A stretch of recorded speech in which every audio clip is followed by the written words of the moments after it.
Et Thibaut, si tu pouvais juste dire un petit mot sur ton rôle d'accompagnement auprès de la Croix-Rouge, auprès de Copytop, et puis ensuite, Sarah, tu pourras exposer ce que vous faites chez Copytop. Merci.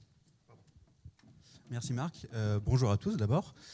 Je suis ravi de parler devant vous aujourd'hui. Alors je vous rassure, je ne vais pas vous spoiler Game of Thrones, je vais laisser ce rôle-là à Marc.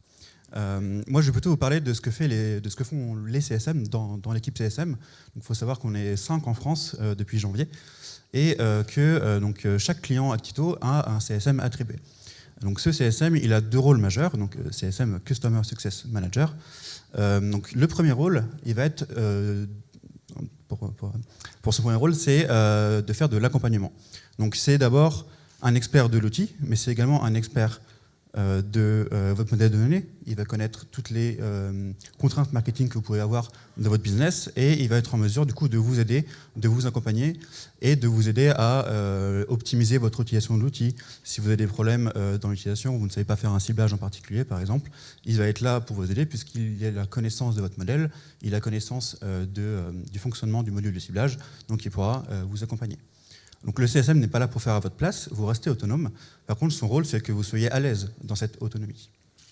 Son deuxième rôle, ça va être d'abord d'être votre interlocuteur principal. Donc vous n'allez pas contacter 15 services différents chez Actito, vous allez en priorité contacter votre Customer Success Manager, et c'est lui qui du coup va s'occuper de transmettre les messages, de coordonner les équipes. Donc c'est par exemple lui qui va vous aider à identifier, à qualifier vos projets pour faire intervenir du coup les équipes projets d'Actito et les développeurs.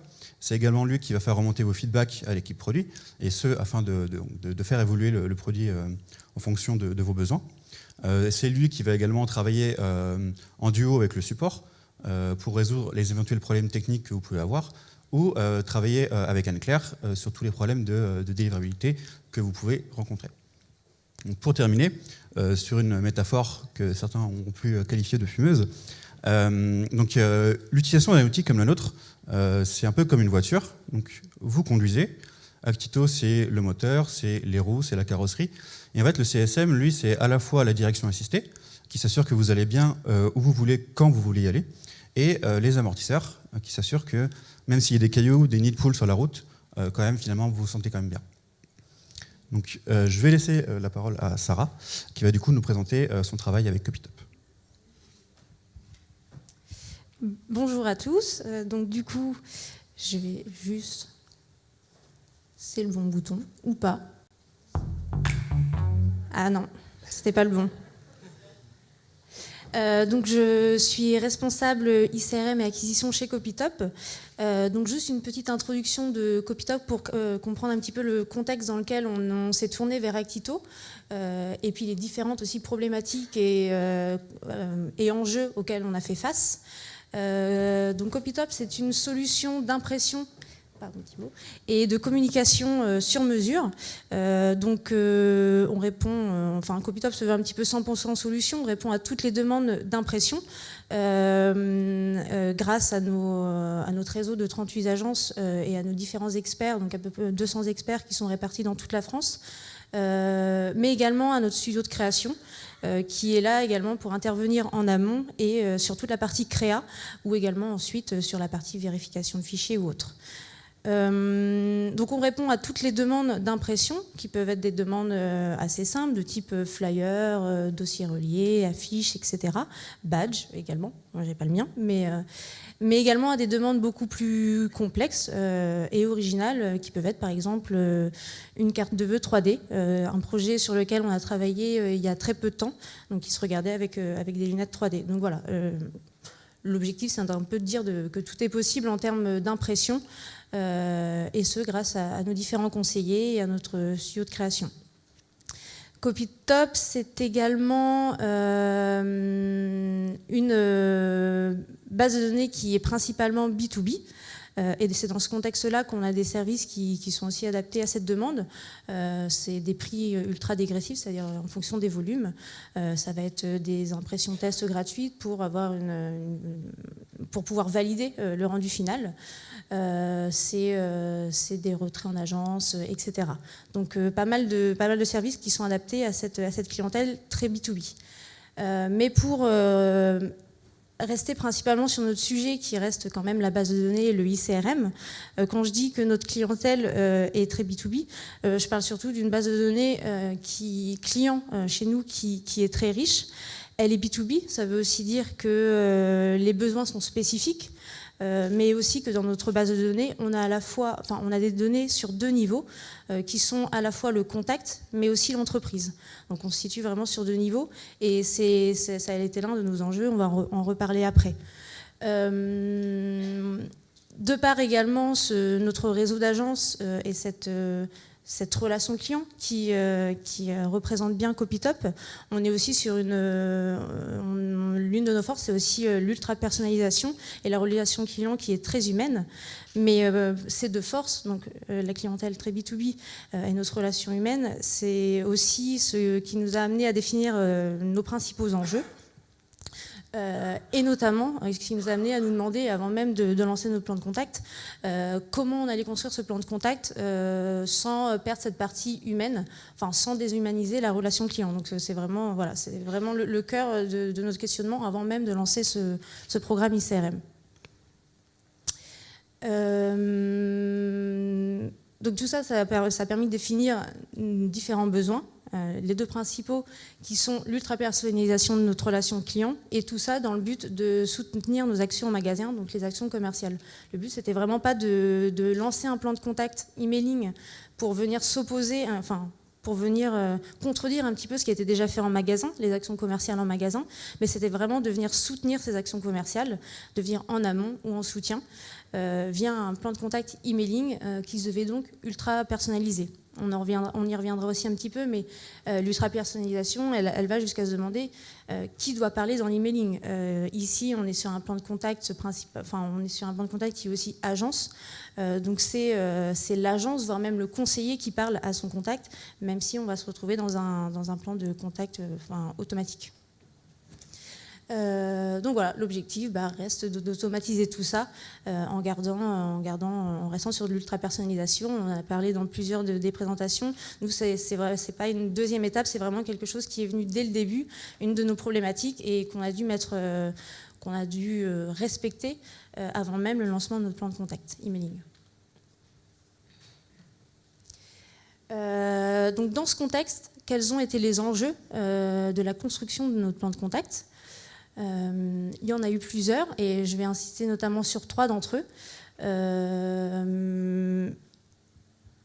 Premièrement, et c'est l'un des principaux finalement enjeux, ce plan de contact emailing, donc cette stratégie ICRM, ça a été un changement culturel pour tout notre réseau. La première question qui s'est posée, c'est déjà de se dire qu'est-ce qu'un client ? Pour les agences, jusqu'à il y a un an, le client c'était l'entreprise. Donc c'était une entité. Sur un plan de contact emailing, en ICRM, le client, ce qu'on appelle le client, c'est le contact. Tout est autour du contact, donc le contact est central, c'est une adresse email. Cette vision n'était pas du tout celle qu'on avait jusque-là, où on parlait entreprise, on parlait Actito, qui a commandé des badges ou autre. On ne parlait pas Thibaut qui est venu faire passer sa commande. Donc voilà, déjà ça a été un gros changement, c'était de sensibiliser notre réseau et tout Copytop sur l'importance du contact au sein même de l'entreprise, au sein même du client Copytop.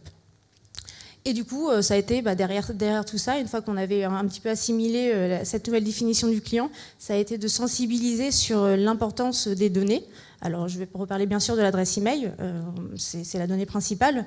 Jusque-là, on avait nos clients Actito, on avait peut-être une adresse mail générique. De toute façon, l'adresse mail, elle était en agence dans la messagerie Outlook. L'adresse mail de Thibaut, c'est pas grave si elle n'était pas sur notre ERP. Nous, en agence, on la connaissait. Non, aujourd'hui, on a besoin de ces données, on a besoin qu'elles soient enregistrées quelque part pour aller les récupérer et les injecter dans Actito et les utiliser pour notre plan de contact. Et on a également, ça a également amené à resensibiliser sur le process à suivre pour que tout fonctionne bien. Deuxième enjeu, c'est la multitude des sources. Il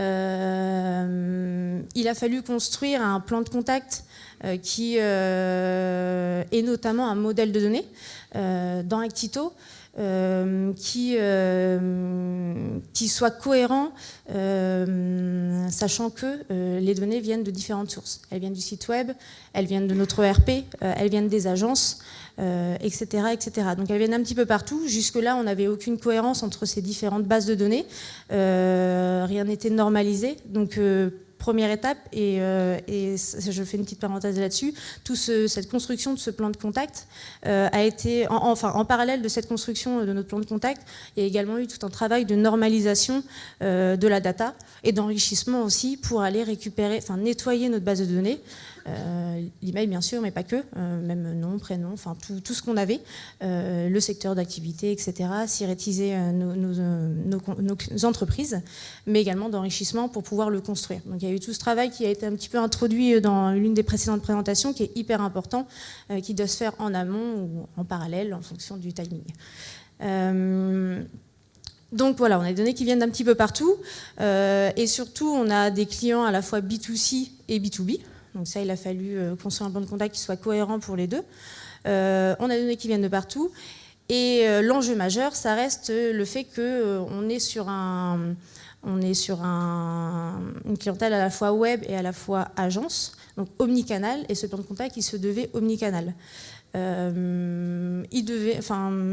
Exemple, on a un client qui peut très bien être entré dans notre base de données parce qu'il a passé commande sur le web, mais derrière de contacter qu'une agence. Donc il fallait que notre plan de contact prenne en compte tout ça, et c'est ce qui nous amène un petit peu à notre troisième enjeu, c'était la personnalisation de notre relation client. Il fallait que la prise de contact avec nos clients, notre base de données soit cohérente, et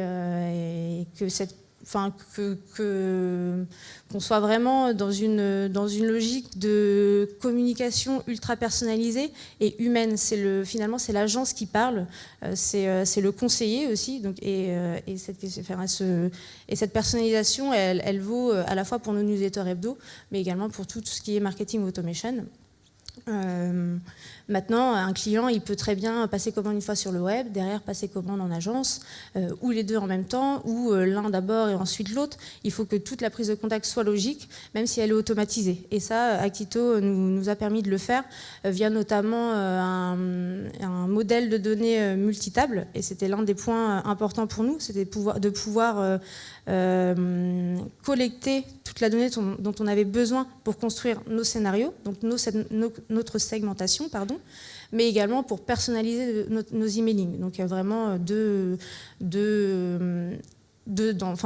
utilisations de cette personnalisation. Voilà, donc le modèle multitable était hyper important pour cette personnalisation. Je ne sais pas si tu veux dire un mot sur le multitable plus tard. Ok.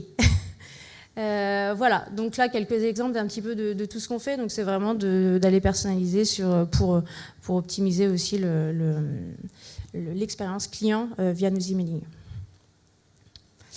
Donc en conclusion, ce plan de contact ICRM a apporté vraiment une nouvelle vision de la relation client. J'irai peu sur les résultats de notre plan de contact, parce qu'on vient tout juste de le lancer, donc on est un petit peu un an après Croquetland. Nous, il vient de se lancer là en ce début d'année, donc on a encore peu de recul pour évaluer le plan de contact qu'on a construit. Mais en tout cas, ce qu'on peut dire, c'est que Actito nous a permis de répondre à ces différents enjeux qui sont hyper complexes, c'est-à-dire d'un contact d'un client qui est aujourd'hui un contact et pas une entreprise, mais aussi un client qui est à la fois agence et web. Un contact aussi qui peut être 2 fois client chez nous, c'est-à-dire qu'il peut être enregistré sous son compte perso, mais également sous son compte entreprise. Et ce modèle multitable Actito nous a vraiment permis de construire un petit peu tous ces appels, tous ces flux de données, et d'aller personnaliser notre relation client, et également de la rendre en quelque sorte humaine, tout en l'automatisant et en étant sur un plan de contact emailing qui reste quelque chose de digital.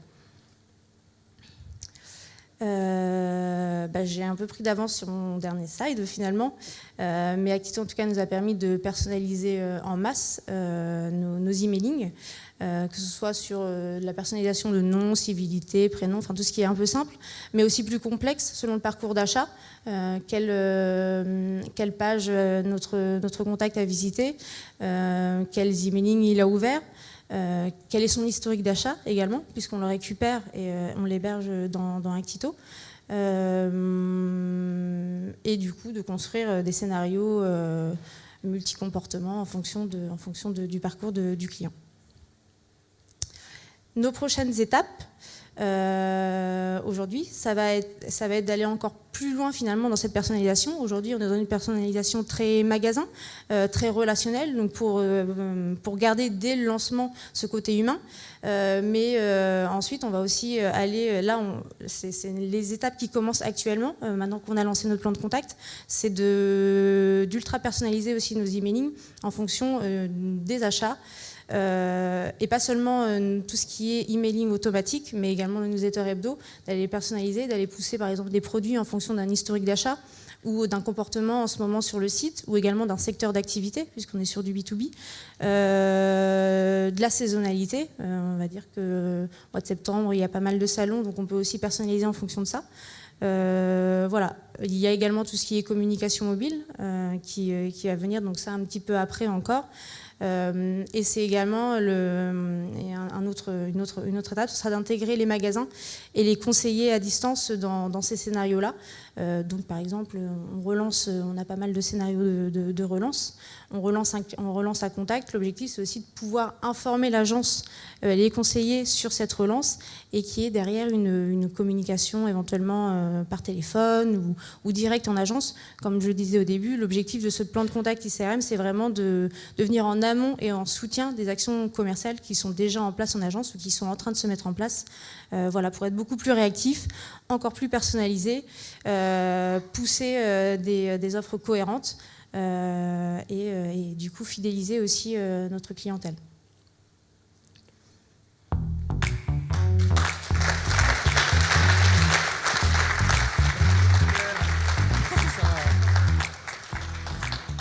Grand merci à Sarah et à Thibaut, c'était génial.